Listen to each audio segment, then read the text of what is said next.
Week 3 is in the books, and welcome to the Gadsden Times Football Review. I'm Teddy Couch. This is Kevin Taylor, and we got a lot of scores to go over. We sure do. There were a few shockers out there tonight, but then also there was it's kind of business as usual for some teams around the area, Teddy. We just want to welcome everybody in tonight to join us on Facebook Live. If you have any questions, please feel free to chime in, and we'll try to answer them as quickly as possible. And then also a big shout out to Blackstone Pub and Eatery for being our sponsor tonight. Just kind of a quick rundown of some of the scores around the area.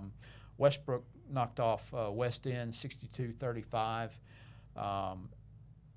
Etowah topped Sardis 36-0. Hoax Bluff over Aniana 49-7. B.B. Comer over Glencoe 40-7. Gadsden fell to Sylvania 24-8. Gadsden City still looking for their first win of the season. They fall to Austin 31-10. Albertville over Buckhorn 20-8.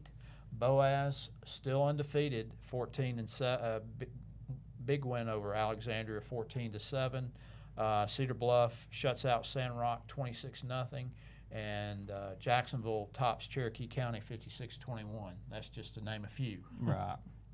Well, what about the big upset around the state? I mean, obviously we're going to focus on our county teams, but Hewitt-Trussville with a huge win over Hoover. Right. I don't think anybody anywhere saw that score coming. Final score tonight was Hewitt 56, Hoover 28. That's probably, I want to say that may be, well, I mean, it was last year was the last time an in-state team beat Hoover, and that we're talking about Thompson last year. But outside of Thompson or anybody else, I mean, a in-state team beating Hoover, that's kind of rare. And handily the way that they did it. Right. I mean, it seemed like, I'm not for sure, but I was keeping up with it later in the game, and it looks like Hewitt was up pretty big the whole way. Yeah, I agree.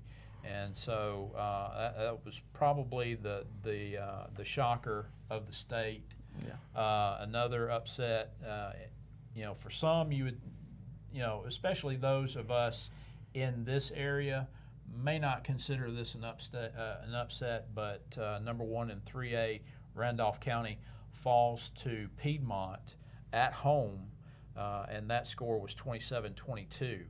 These two teams know each other very well, being in the region together, but also they've played in the playoffs as well. So, this time Piedmont gets the hand up and knocks off the number 1 team in 3A. So we'll obviously see a little shake-up there in 3A. Do we see Piedmont leapfrog and go to number 1 with that win, though? I mean, I think they have to. They're the number 1 team in the state, you would think. Sacs obviously would be another team to consider, but I think the real question is, how far does Randolph County fall? Right. They may just fall to number 3. Right. I mean, definitely top 5 for me. I mean, I would say around the top 5 area. Yeah, but I would have to keep them in top 5. If it was left up to me, I probably would just interchange Randolph County, move them to number 1, and take Piedmont, move them to number 1, Randolph County, drop them to 3, and keep Sacs where they are. And it's very possible we could see these two play again down the road. Yeah, I would be shocked if they don't. Which Sacs could have something to say about that for sure. Well, for right now, we'll see what we see. Absolutely. I was at Etowah tonight and saw them play Sardis 36-0 for the Blue Devils. Sardis had 19 yards of total offense. Wow. I would have never expected that out of Sardis. I really thought that this game would have been kind of a really a classic in terms of in-county teams playing each other. I really thought that this game was going to be maybe a touchdown or even 2-touchdown game. But 36-0, I mean, these two teams have only played 3 times in their school's history, and Sardis has yet to score. Right. It's pretty neat, too, how far away it's been. I know the first time was like in the 30s, and the last time was 63. Last time they played, it's pretty neat seeing two teams play roughly 15 miles apart. Right. Size of the schools has been a reason why they probably haven't played, but now both being in 5A, that was an interesting final. Yeah. Well, Etowah definitely, gets a leg up in Region 6, moving to 2-0. Next week they go to Southside. And so, Southside was off this week, and they've had a chance to heal up and get ready for the Blue Devils. And I'm sure Ron Doherty was in the stands tonight watching this game and watching Etowah and that defense that the Blue Devils have. It's an impressive defense. Have you had a chance to hear what Ricky Wright did tonight? No, I have not. He had 4 touchdowns. One of the quarterbacks for Etowah, 4 touchdowns. You'd think it's pretty typical of a quarterback. Yeah. Except for 3 of those came on defense. Oh. He had 2 interceptions returned for a touchdown, one of about 34 yards, and the other one was 66, and then he returned a fumble for a touchdown about midfield on, and then he also had a rushing touchdown and led Etowah in rushing with 83 yards. Well, I mean, anything that DeRicky does, it's not surprising. I mean, this kid, he can play on both sides of the ball.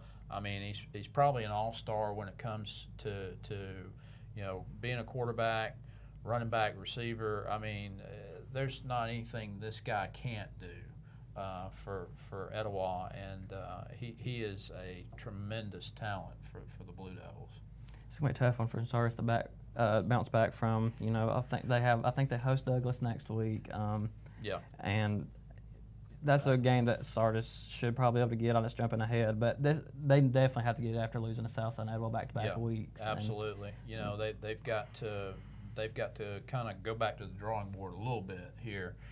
Especially after this one, and luckily Douglas is next up next week. So I would look for Sardis to win and win big next week. Douglas, sorry, but they're not a very good football team. Right. And before we move on, I would like to point out Etowah's offense, 194 yards, 132 rushing, struggled a bit out of the gate. They really had a spark once Durkee came in late in the second quarter rather. His first offensive series, they had to punt after some penalties, which were a problem all night. They had 9 penalties in the first half. A lot of those gave Sardis extra downs, which turned up not really. Sardis wasn't able to do much with that. But DeRicky came out, gave him a spark, 13-play drive for 90 yards, and they were able to punch it in for the half. That was a big momentum booster for them, and they were able to just kind of cruise on from there behind the defense. Well, let's kind of stay on the western side of the county and just a touch over the county line. You had Boaz and Alexandria. Boaz remains undefeated. They scored with just under 2 minutes to play to beat Alexandria tonight, 14-7. This is the first time in school history that Boaz has not has had a win over Alexandria in football. Wow. So. They moved to 4-0. It's the first time they've been 4-0 since 2012. And guess who was the coach in 2012? Drew Knowles. Drew Knowles, that's right. Yeah. I think that matchup, let's looking ahead, but that matchup late in the season could be a biggie. It could be a real biggie. Christian Collins, Boaz's workhorse at running back, 38 carries for 191 yards, 2 touchdowns. He scored both touchdowns. In 4 games, Collins has 13 touchdowns already. That's not too bad. No, that's getting the job done. That's absolutely getting the job done. The big reason why they're 4-0, and I think their schedule's kind of set up where they may make a nice little run. Yeah, we talked about it earlier that the Boaz Etowah game could be a really big game. I think it's really starting to shape up that way. Absolutely. And big win again, like I said, for Boaz tonight. Another team just on the outside over there in Marshall County, Albertville over Buckhorn, 20-8. A good win there for Albertville. They've kind of been a little iffy here and there. So a good win there over Buckhorn. What White Plains over Asheville, 32-20. What did you kind of expect in that one? I was a bit surprised. I picked Asheville to win that game. I thought they were a better football team than White Plains, but obviously White Plains really came to play. Don't know very many specifics about that. No. I have a feeling turnovers may have played a part in that one. Right. Yeah, that was a toss-up for me. That was a pretty tough one, but I ended up going White Plains, so I got you on that one. Yeah. Probably. Then staying on the western side of Etowah County, Westbrook went to West End, and my God, what a offensive shootout! I mean, if you like offense, then this was the game to be at. Hunter Grimes for Westbrook rushed 28 times for 311 yards and 5 touchdowns. Jackson Cox for Westbrook completed 5 of 7 passes for 162 yards and 2 touchdowns. And then on his counterpart, Jacob Jones for West End, he throws for 5 touchdown passes, and he easily eclipsed 300 yards for the game. So, I mean, like I said, this was just offensive fireworks deluxe. What a struggle West End's had on defense. That's 3 straight games giving up over 60 points for them. Yeah. I mean, Kyle Davis told me that they've really been working hard as far as finding the right personnel up front, on offense, but it's just not playing much of a factor on defense. I don't know. So, maybe time to go back to the drawing board one more time for West End. I don't know. Because it looks like they're not having much problem on offense. No, none whatsoever. Just stopping other teams' offense has been a problem. Right. You got Gadsden City falling to 0-4 now. Gadsden City, big struggle. I was at the game tonight. I tell you, I don't think I have ever seen a Gadsden City defense quite so lost as I did in that first half against Austin. The guys just looked like they didn't know where to line up. The frustration is really starting to show on the sideline, and I thought that Gadsden City would have really a good shot of beating Austin. Austin moving up from 6A to 7A, but they got the best of Gadsden City. Gadsden City was only down 10-3 at the half, so I mean, you got to feel good about your chances coming in the second half, but then all of a sudden, I mean, Austin just puts it away. Yeah, that was kind of been the story of Gadsden City's season so far. I know last week against Sparkman they were only down 7-3, and the week before that against Oxford they gave up a late touchdown. They went up 14-0 at the half, but it could have very easily been 7-0. It seems like to start the second half, other teams just when they jump on Gadsden City and kind of take the game away from them for sure. Yeah. And it doesn't get any easier for the Titans from No, here. it does not. I mean, you go to Bob Jones next week, and then from there, I mean, they got a bye week, and then I want to say they host James Clemens on the 28th. Yeah, they host James Clemens on October 5th. Oh, I'm sorry, October 5th. Yeah, after taking that week off. So, I mean, Gadsden City, they got some work to do, and it really, they need this bye week. Mm-hmm. They need it not in a hurry. Breaks, right? Yeah, they really do. For sure. Again, we want to thank everybody for joining us on Facebook Live. If you haven't already gone to thegadsdentimes.com, you'll find a bunch of photo galleries already posted online tonight, as well as I'm sure there'll be game stories from tonight's games that we covered, and they'll be online as well, in addition to the videos. And we really want to give a shout out to Blackstone Pub and Eatery for them being our sponsor tonight. That's a really good place to go, and I have to say this because one of my colleagues, Michael Rogers, put me on to something that's just amazing at Blackstone. So if you like quesadillas, I'm telling you right now, and obviously just by looking at me you can tell I like quesadillas, but the chicken bacon ranch quesadilla, yeah, that is some good eats right there. Absolutely, it is. Hoax Bluff, big win tonight. Hoax Bluff just did what Hoax Bluff does. Number 2 team in the state, by far, just put it away. Played a well of a ball game, knocked off Aniana 49-7. And to be quite honest, Teddy, I really thought that this was going to be a close game because in years past, this game has been close. But, you know, Darian Meads did what Darian Meads does and posts, you know, 204 yards rushing on 16 carries, so he averaged 12.8 yards per carry, and then 4 touchdowns. So, and then Gullidge, 5 of 6 for 58 yards, 1 touchdown, and he rushed 8 times for 91 yards and a touchdown. So, you know, the Hoax Bluff train is just rolling. It makes you think now, looking at that region, it's probably going to be come down between 2 teams. Maybe Cherokee County is, you know, maybe they're not as strong as maybe we thought they were. No. So it looks like it's going to come down. I mean, I know it's early, you know, upsets can happen, but if things keep going the way that we think they will, right, that Hoax Bluff Jacksonville matchup late is going to be huge. Yeah, yeah. And matter of fact, Jacksonville knocked off Cherokee County, just to remind folks, 56-21. Right. So, yeah, that probably will determine who wins that region. But that Cherokee County Hoax Bluff matchup is always a tough one for Hoax Bluff. That's a huge rivalry. That's a fun for those game. Schools. So I mean, obviously they still have a chance, but if things go as you know we think they will, that's going to be a big one. That it will be. Which will be the same week that Boaz Etowah plays. That's going to be a big week. Yes, it's going to be a busy week for us. That's for sure. Folks, again, thanks for joining us on Facebook Live. If you have any questions or comments, please post it on Facebook. Again, you can find all of our game stories, videos, photo galleries at thegadsdentimes.com.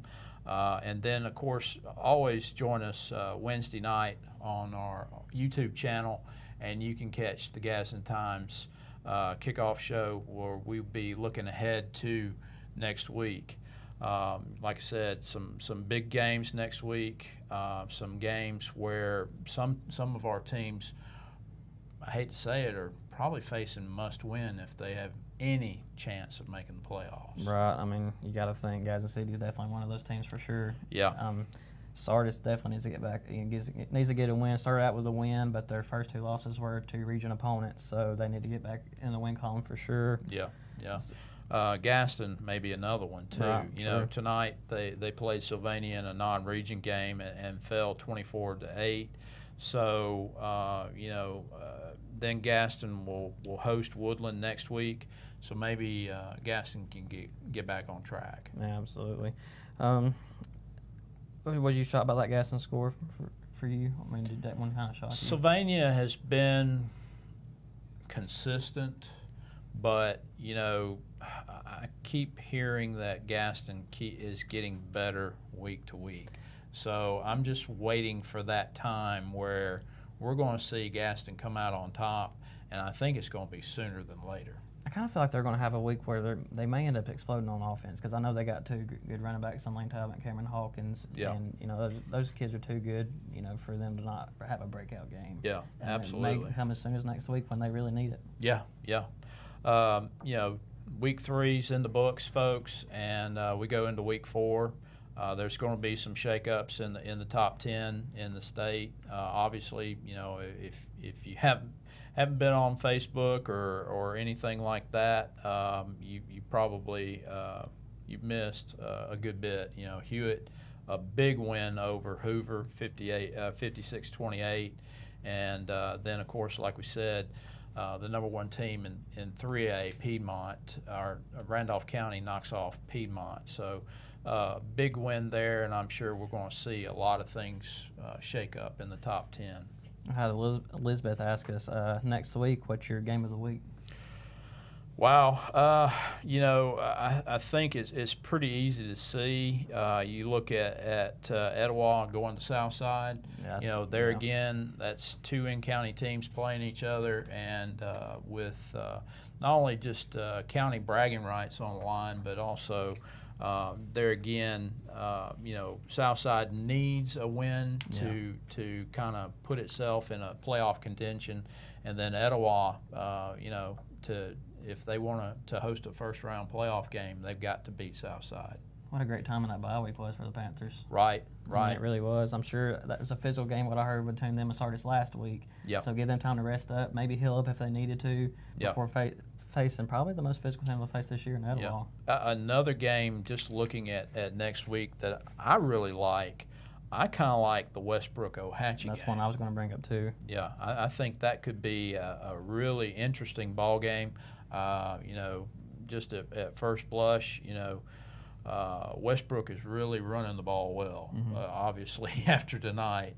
But then Ohatchee is too. So, I mean, this could be a game that's over an hour and a half because everybody's running the football. But I think that right there will really determine who comes out of that region number one. Right, and you know that's one where that region lost 5. You know, people were like, "Yes, that's we lose 5," but then you gain Ohatchee from 3A, who has been making deep playoff runs here lately. Exactly. So they're definitely have been the favorites coming in. But Westbrook, you know, what are they sitting at? With 2-1, 3-1 right now? Yeah. You know, playing some great football. That's one that they could really make a statement if they can knock off Ohatchee next week. You know. Another game that I'm going to kind of keep my eye on will be Piedmont at Weaver. That's another good game. You know, will there be a little kind of a letdown after Piedmont's big win over Randolph County, or will it just be business as usual for Piedmont? Again, folks, thank you for joining us. We want to thank again Blackstone Pub and Eatery for being our sponsor tonight. And then be sure to go to GadsdenTimes.com to check out the game stories, videos, and photo galleries from tonight's games. You know, like I said, week 3's in the books. Playoff positioning has begun. Absolutely. And it's only going to get more fun as the season goes on. Absolutely. And we thank you for joining us tonight. And make sure you check us out Wednesday. We'll be having our preview show, our Gadsden Times kickoff show. It'll come on around 8 o'clock. You can check it on YouTube, Facebook, and like Kevin said, just make sure you check us out on GadsdenTimes.com tonight. We'll have videos, we'll have photo galleries, articles, everything you can think of. So just check us out, and we thank you so much for joining us.